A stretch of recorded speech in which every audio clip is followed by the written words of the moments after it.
Shalom pendengar yang dikasihi dan mengasihi Tuhan Yesus Kristus. Berjumpa lagi dengan saya Cynthia dalam waktu teduh. Marilah kita menyiapkan hati kita untuk mendengarkan firman Tuhan. Kiranya hikmat dari Allah Bapa yang memampukan kita untuk mengerti firman dan melakukannya dalam kehidupan sehari-hari kita. Renungan harian hari ini berjudul Ketika Api Padam. Nats pembimbing hari ini diambil dari Amsal 26 ayat 20. Demikian firman Tuhan. Bila kayu habis, padamlah api. Bila pemfitnah tak ada, redalah pertengkaran.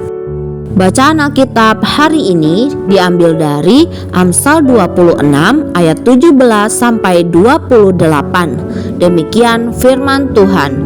Orang yang ikut campur dalam pertengkaran orang lain adalah seperti orang yang menangkap telinga anjing yang berlalu. Seperti orang gila menembakkan panah api, panah dan maut, demikianlah orang yang memperdaya sesamanya dan berkata, "Aku hanya bersenda gurau." Bila kayu habis, padamlah api. Bila pemfitnah tak ada, redalah pertengkaran. Seperti arang untuk bara menyala dan kayu untuk api, demikianlah orang yang suka bertengkar untuk panasnya perbantahan. Seperti sedap-sedapan, perkataan pemfitnah masuk ke lubuk hati. Seperti pecahan periuk bersalutkan perak, demikianlah bibir manis dengan hati jahat. Si pembenci berpura-pura dengan bibirnya, tetapi dalam hati dikandungnya tipu daya. Kalau ia ramah, janganlah percaya kepadanya, karena 7 kekejian ada dalam hatinya. Walaupun kebenciannya diselubungi tipu daya, kejahatannya akan nyata dalam jemaah. Siapa menggali lubang akan jatuh ke dalamnya, dan siapa menggelindingkan batu, batu itu akan kembali menimpa dia. Lidah dusta membenci korbannya, dan mulut licin mendatangkan kehancuran. Jika api telah habis membakar sesuatu, maka ia akan padam. Demikian juga apabila gosip sampai ke telinga seseorang yang tidak akan meneruskannya, maka berakhirlah gosip itu. Gosip seperti halnya dosa-dosa yang lain, bagaikan sedap-sedapan perkataan.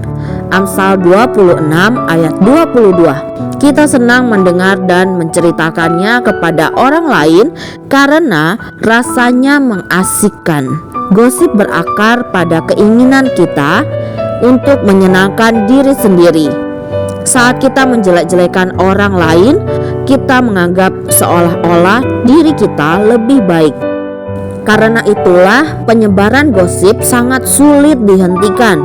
Diperlukan doa dan anugerah Allah agar kita dapat menolak menceritakan atau bahkan mendengarkan gosip, bahkan terhadap gosip tersamar dalam keprihatinan pribadi atau permintaan untuk mendoakan teman yang berbuat dosa dan bermasalah.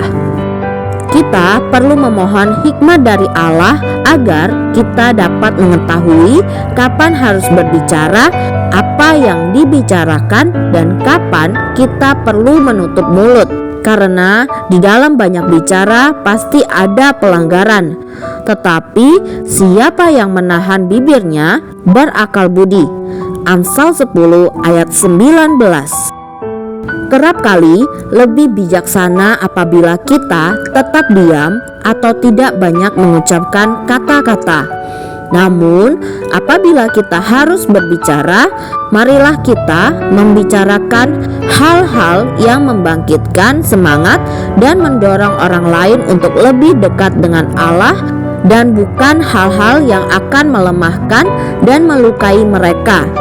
Lidah orang bijak mendatangkan kesembuhan. Amsal 12 ayat 18. Hancurkanlah gosip dengan mengabaikannya. Demikianlah renungan harian hari ini. Sampai jumpa lagi pada kesempatan berikutnya. Tuhan Yesus memberkati kita semua.